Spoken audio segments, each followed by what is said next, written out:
Nasubukan nyo na bang ipagsama ang buko at saka durian? Dahil hindi pa namin nasubukan ay itatry namin ngayong araw. Masarap kaya ito? O ano kaya ang lasa nito? Kaya ngayon ay gagawin namin para masagot ang katanungan sa aming sipan na kung ano ang lasa ng durian at saka buko pag pinagsama. Kaya ka-istorya, samahan nyo kami sa bago nating istorya sa buhay probinsya na ang durian at buko ay hindi problema. Magandang hapon ka-istorya. Ngayong hapon pala ay kukuha tayo ng durian at buko. Pwede kaya itong ipagsama? Tara, samahan nyo ako sa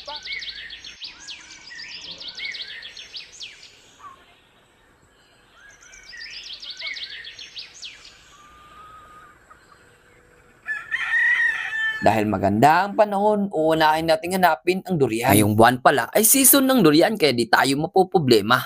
Uy, meron pa isa. Apa dadong? Di lang pala